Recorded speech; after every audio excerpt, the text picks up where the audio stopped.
Selamat datang di channel Berita Suara. Sebelum menonton video ini alangkah baiknya subscribe dan like channel ini terlebih dahulu. Semoga yang subscribe dan like channel ini diberi kesehatan dan dimudahkan segala urusannya serta lancar rezekinya. Amin. Terima kasih. Basuki Cahayapurnama, atau yang akrab disapa Ahok, resmi menjabat sebagai Komisaris Utama Pertamina pada tahun 2020. Dengan rekam jejaknya yang dikenal tegas dan anti korupsi, banyak pihak menaruh harapan besar padanya. Namun, di balik itu, ada juga yang merasa risih dengan keberadaannya di perusahaan BUMN raksasa ini. Sejak hari pertama bekerja, Ahok langsung mendapati keanehan. Laporan keuangan yang ia terima terasa janggal, dengan sejumlah proyek yang anggarannya melonjak drastis tanpa penjelasan yang masuk akal. Salah satu proyek yang menarik perhatiannya adalah pembangunan kilang minyak yang terus mengalami pembengkakan biaya tanpa progres yang jelas. Ada yang nggak beres di sini, gumamnya suatu malam di ruang kerja. Ia pun mulai melakukan penelusuran lebih dalam. Lewat aksesnya sebagai komisaris utama, Ahok meminta semua dokumen terkait proyek kilang, termasuk kontrak dan rincian anggaran. Namun, respons dari direksi Pertamina membuatnya semakin curiga. Dokumen yang seharusnya mudah diakses justru dipersulit dengan alasan birokrasi yang berbelit. Tak ingin kehilangan jejak, Ahok membentuk tim kecil yang terdiri dari orang-orang yang ia percaya. Mereka mulai mengumpulkan informasi dari berbagai sumber, termasuk whistleblower di dalam perusahaan. Dari sana, terbongkarlah fakta mengejutkan, ada permainan antara oknum pejabat Pertamina dan beberapa kontraktor yang sengaja menggelembungkan harga proyek demi meraup keuntungan pribadi. Salah satu modus yang terungkap adalah penggelembungan harga pengadaan alat-alat kilang yang nilainya mencapai triliunan rupiah. Sebuah alat yang seharusnya seharga 100 miliar rupiah justru dihargai 300 miliar rupiah dalam kontrak resmi. Selisihnya masuk ke kantong para mafia di dalam perusahaan. Ahok pun langsung mengkonfrontasi direksi dalam sebuah rapat internal. Dengan suara tegas, ia berkata, "Saya ini komisaris utama, bukan patung. Kenapa laporan keuangan kalian penuh kejanggalan?" Direksi yang terlibat hanya bisa diam, saling pandang dengan wajah tegang. Mereka tahu bahwa Ahok bukan orang yang bisa dibungkam dengan cara-cara lama. Semakin dalam Ahok menggali, semakin besar tekanan yang ia hadapi. Sejumlah pihak mulai menghalanginya dengan berbagai cara. Ada yang berusaha mempersulit tugasnya dengan menghambat akses dokumen, ada pula yang mencoba menjatuhkannya lewat opini publik. Bahkan, suatu malam, ia menerima telepon misterius. "Pak Ahok, lebih baik Bapak berhenti menggali lebih dalam. Ini demi kebaikan semua orang," kata suara di seberang. Namun, bukannya mundur, Ahok justru semakin bersemangat. Ia pun melaporkan temuannya ke Kementerian BUMN dan menyerahkan bukti-bukti ke KPK. Pada akhirnya, kasus ini meledak di media. Sejumlah pejabat Pertamina dan kontraktor yang terlibat mulai diperiksa. Satu persatu mereka tumbang, terseret dalam gelombang besar pemberantasan korupsi yang dipicu oleh keberanian Ahok. Meski mendapat banyak tekanan, ia tetap teguh pada prinsipnya, keadilan harus ditegakkan. Dan itulah bagaimana Ahok, dengan ketegasannya, menjadi sosok yang mengguncang mafia di tubuh Pertamina. Saat kasus ini mulai menyeruak ke publik, tekanan terhadap Ahok semakin besar. Sejumlah politisi, pengusaha, hingga elit di lingkaran BUMN mulai mencoba meredam skandal ini. Mereka menggunakan berbagai cara, menekan media, mengerahkan lobi politik, bahkan menyebarkan isu miring tentang Ahok untuk menjatuhkan kredibilitasnya. Salah satu isu yang sengaja dihembuskan adalah bahwa Ahok memiliki konflik kepentingan dalam investigasi ini. Ada yang menuduhnya hanya mencari panggung, ada pula yang menyebutnya punya agenda politik tersembunyi. Namun, Ahok bukan orang yang mudah digertak. Dalam sebuah wawancara eksklusif, ia dengan santai menanggapi isu tersebut. "Saya ini kerja buat negara, bukan buat diri sendiri. Kalau mereka bilang saya cari panggung, ya, silakan saja. Tapi kalau saya diam dan pura-pura nggak tahu, berarti saya sama jahatnya dengan mereka." Ucapan ini langsung menjadi sorotan publik. Banyak masyarakat yang semakin mendukungnya, sementara para pejabat yang terlibat mulai panik. Dalam proses investigasi lebih lanjut, Ahok menemukan sesuatu yang lebih besar dari sekadar penggelembungan harga proyek kilang. Ada jaringan mafia yang telah mengakar di Pertamina selama bertahun-tahun, melibatkan petinggi perusahaan, politisi, hingga pengusaha hitam yang bermain dalam proyek-proyek migas. Salah satu bukti terkuat yang didapatkan adalah dokumen transaksi fiktif bernilai miliaran dolar. Uang ini mengalir ke rekening perusahaan-perusahaan cangkang di luar negeri, digunakan untuk menyuap pejabat dan memperkaya segelintir orang. Bahkan, ada indikasi bahwa permainan ini bukan hanya terjadi di Pertamina, tetapi juga di sejumlah BUMN strategis lainnya. Ahok pun langsung menghadap Menteri BUMN Erick Thohir dengan membawa dokumen tersebut. Pak Erick, ini lebih besar dari yang kita duga. Kalau ini dibiarkan, negara kita akan terus dirampok, katanya tegas. Erick yang sejak awal sudah memberi Ahok kepercayaan penuh pun langsung mengambil tindakan. Sejumlah direksi Pertamina dicopot, beberapa kontrak proyek dibekukan, dan laporan resmi dikirimkan ke KPK serta Kejaksaan Agung. Namun, mafia tidak tinggal diam. Setelah kasus ini terbuka lebar, Ahok mulai menerima ancaman yang lebih serius.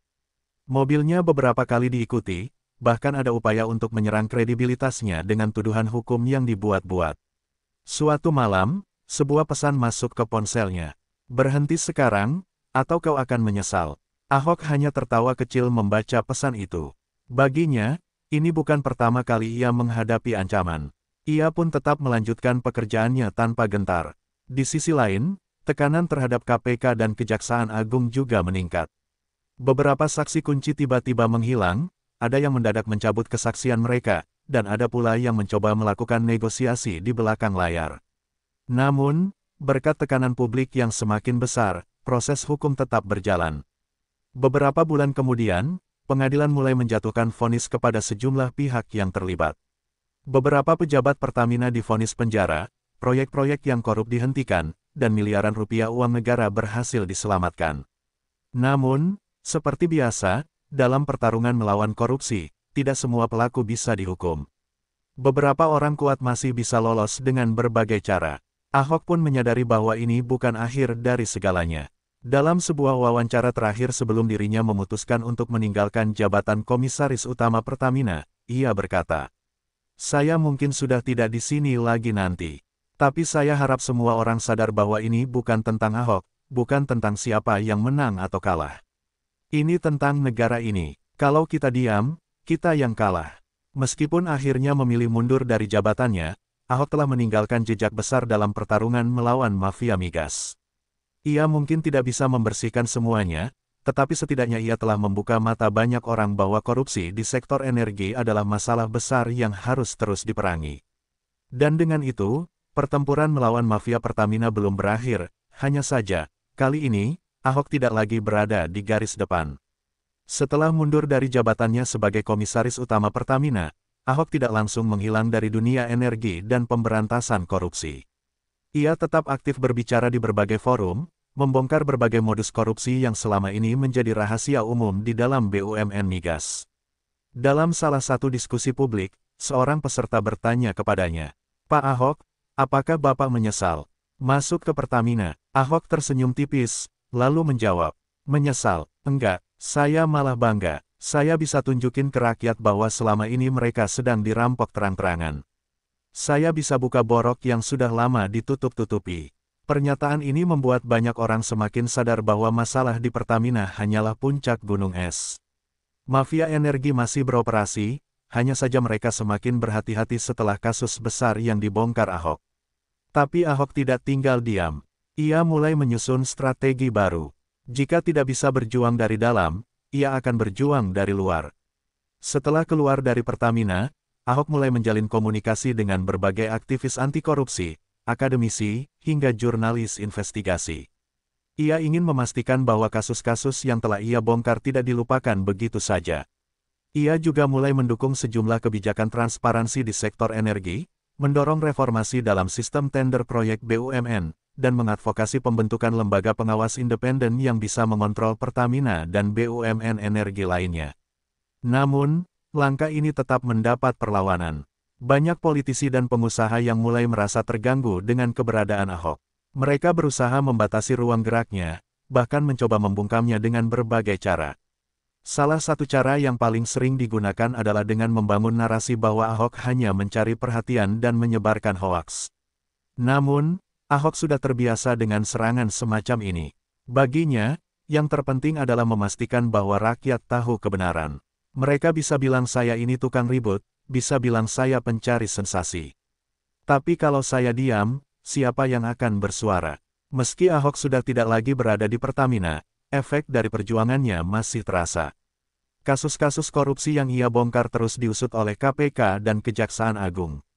Beberapa pejabat yang sebelumnya merasa aman kini mulai terseret dalam proses hukum. Namun, ada satu hal yang membuat Ahok sadar, sistem di BUMN Energi tidak akan berubah hanya dengan menangkap segelintir orang. Yang harus diubah adalah sistemnya. Ahok pun mulai mendorong pemerintah untuk menerapkan reformasi struktural di sektor energi. Ia menyarankan agar Pertamina tidak lagi beroperasi seperti perusahaan tertutup, tetapi lebih transparan dalam pengelolaan anggaran dan pengambilan keputusan. Ia juga mendorong agar setiap proyek besar Pertamina harus diawasi oleh lembaga independen dan melibatkan publik dalam proses evaluasi. Langkah-langkah ini tentu saja mendapat banyak penolakan. Banyak pihak yang merasa terancam dengan usulan Ahok. Tapi, berkat tekanan publik yang semakin besar, beberapa kebijakan akhirnya mulai berubah. Misalnya, sistem tender proyek kilang minyak kini lebih ketat, ada pengawasan yang lebih baik terhadap kontrak-kontrak besar, dan transparansi anggaran mulai diperbaiki. Meskipun belum sempurna, perubahan ini adalah langkah maju yang tidak mungkin terjadi tanpa keberanian Ahok untuk membongkar borok Pertamina. Kini, meskipun Ahok tidak lagi berada di dalam sistem, namanya tetap menjadi simbol perlawanan terhadap mafia migas. Banyak aktivis dan jurnalis yang terus melanjutkan perjuangannya, menggali lebih dalam tentang korupsi di sektor energi, dan menekan pemerintah agar tidak kembali ke sistem lama yang penuh permainan kotor. Suatu hari, dalam sebuah wawancara, Ahok ditanya apakah ia akan kembali ke pemerintahan atau dunia politik. Ia tertawa kecil dan menjawab, "Saya enggak tahu ke depan saya bakal di mana. Tapi satu hal yang pasti, saya akan selalu ada di pihak yang melawan korupsi." Dan dengan itu, meskipun pertarungan Ahok melawan mafia migas sudah memasuki babak baru, perjuangannya belum berakhir. Karena selama masih ada yang berani melawan, masih ada harapan untuk masa depan yang lebih bersih. Setelah bertahun-tahun melawan mafia migas dari dalam dan luar sistem, Ahok mulai berpikir bahwa perlawanan individu saja tidak cukup. Ia butuh lebih banyak orang yang berani bersuara dan berjuang di jalur yang lebih sistematis. Maka, ia mulai aktif dalam mendidik generasi muda tentang transparansi, kebijakan energi, dan cara melawan korupsi. Ia mendirikan sebuah lembaga independen yang fokus pada reformasi di sektor energi dan BUMN, dengan tujuan mencetak lebih banyak ahli dan pengawas yang bisa menjadi benteng pertahanan melawan mafia energi. Ia juga mulai membangun jaringan dengan para akademisi, ekonom, serta praktisi hukum untuk mendesak revisi berbagai regulasi yang selama ini memberi celah bagi korupsi di Pertamina dan sektor energi lainnya. Saat berbicara di sebuah forum, Ahok menegaskan, "Kalau kita hanya menunggu pemerintah atau KPK bertindak, kita akan kalah. Kita harus punya pasukan sendiri, orang-orang yang paham bagaimana sistem ini bekerja dan berani membongkarnya." Kata-katanya menjadi inspirasi bagi banyak anak muda yang ingin ikut serta dalam perjuangan melawan korupsi. Namun, semakin besar pengaruh Ahok di luar sistem, semakin kuat pula tekanan dari pihak-pihak yang tidak ingin perubahan terjadi. Beberapa perusahaan yang dulu menikmati keuntungan dari praktik korupsi mulai menyerang balik. Mereka mengajukan gugatan hukum terhadap Ahok dengan tuduhan pencemaran nama baik dan penyebaran informasi yang dianggap merugikan bisnis mereka. Sejumlah media yang dikuasai oleh oligarki mulai menggiring opini bahwa Ahok hanya mencari perhatian dan ingin kembali ke panggung politik. Bahkan, ada upaya untuk menyelidiki kehidupan pribadinya dengan tujuan mencari celah untuk menjatuhkannya. Namun, Ahok tetap tak gentar. Dalam sebuah wawancara yang disiarkan langsung, ia menantang balik pihak-pihak yang mencoba menekannya. "Silakan saja kalau mau gugat saya. Tapi kalau kalian benar-benar yakin tidak korup, kenapa takut transparan? Bukannya lebih baik buka data saja?" Pernyataan ini membuat publik semakin curiga bahwa mafia migas masih berusaha melindungi diri mereka dengan cara-cara lama. Salah satu momen terbesar dalam perjuangan Ahok terjadi ketika sebuah laporan investigasi dari timnya mengungkap jaringan korupsi baru yang lebih canggih. Laporan ini menunjukkan bahwa ada permainan dalam distribusi BBM bersubsidi, di mana sejumlah pihak dengan sengaja memanipulasi data untuk meraup keuntungan miliaran rupiah. Kasus ini langsung meledak di media nasional dan internasional. Tekanan publik semakin besar, dan pemerintah akhirnya tak punya pilihan selain bertindak. Dalam waktu singkat, sejumlah pejabat tinggi di sektor energi dicopot, dan investigasi besar-besaran dimulai.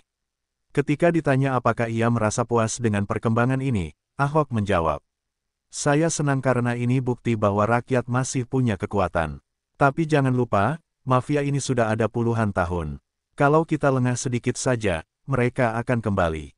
Setelah bertahun-tahun berjuang, Ahok akhirnya menyadari satu hal penting, pertarungan melawan korupsi bukanlah sesuatu yang bisa dimenangkan hanya oleh satu orang. Ia mungkin telah membuka banyak kebusukan di Pertamina dan sektor energi, tapi pertarungan ini masih panjang.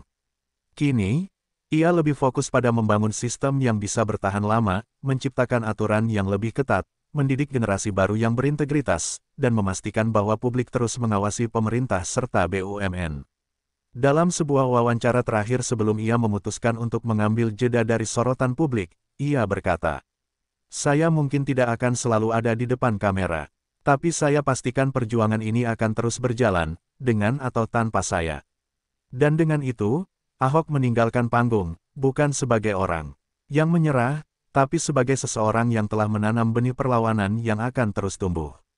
Karena selama masih ada yang berani bersuara, korupsi tidak akan pernah bisa menang.